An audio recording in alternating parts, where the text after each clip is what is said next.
Discrimination കാണപ്പെടുന്നുണ്ട്. നിങ്ങൾ നിറത്തിന്റെയും ജാതിയുടെയും വർഗത്തിന്റെയും അതുപോലെ വർണ്ണത്തിന്റെയും പേര് പറഞ്ഞ് തമ്മിലടിക്കല്ലേ. നിബിധങ്ങളുടെ അവസാനത്തെ പ്രസംഗം അങ്ങനെയാണ്. ആ അമ്മയുടെ സങ്കടം കാണുന്നില്ലേ നമ്മൾ? ആ പ്രിയപ്പെട്ട പിതാവ് ഉറക്കെ നിലവിളിക്കുന്നത് കേൾക്കുന്നില്ലേ നമ്മൾ? ഈ അച്ഛനെ പറ്റി പറയുന്നത് പെയിന്റ് പണിക്ക് പോകുന്ന അച്ഛനാണ്.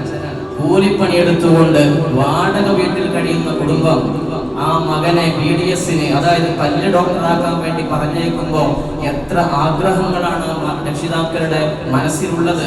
ചില മതവിഭാഗങ്ങളിൽ കാണാം, ഉയർന്ന തട്ടിൽ നിൽക്കുന്ന ആളുകൾ അവർ വരുന്ന വഴിയിലൂടെ താഴെ തട്ടിലുള്ള ആളുകൾക്ക് നടക്കാൻ പറ്റൂല. ഇസ്ലാമിൽ അങ്ങനെ ഒരു കാസ്റ്റിംഗ് സിസ്റ്റം നമുക്ക് കാണാൻ കഴിയില്ല. ഒരു അറബിക്ക് അനറബിയേക്കാൾ ഒരു പ്രത്യേകതയുമില്ല. വെളുത്തവന് കറുത്തവനേക്കാൾ ഒരു പ്രത്യേകതയുമില്ല. പക്ഷെ അല്ലാഹുവിന്റെ മുന്നിൽ ഏറ്റ വ്യത്യാസം ഉണ്ടാകാം. എങ്ങനെ?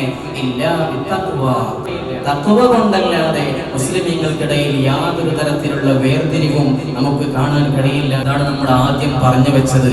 മതങ്ങൾ ഒരുപാടുണ്ട്, ഒരുപാട് ഭാഷകൾ സംസാരിക്കുന്നവരുണ്ട്, ഒരുപാട് നിറത്തിലുള്ള മനുഷ്യന്മാരുണ്ട്. പക്ഷേ യൂണിറ്റി, എല്ലാത്തിലും ഒരു ഈക്വൽ, യൂണിറ്റി ഇൻ ഡൈവേഴ്സിറ്റി എന്ന് ഇന്ത്യയുടെ ഭാരതാംബയുടെ ഭംഗിയെ പറ്റി നമ്മൾ പരിചയപ്പെടുത്തുമ്പോൾ ആ യൂണിറ്റി ഇൻ ഡൈവേഴ്സിറ്റി നമ്മുടെ ഓരോരുത്തരുടെ ജീവിതത്തിൽ ഉണ്ടാകണം.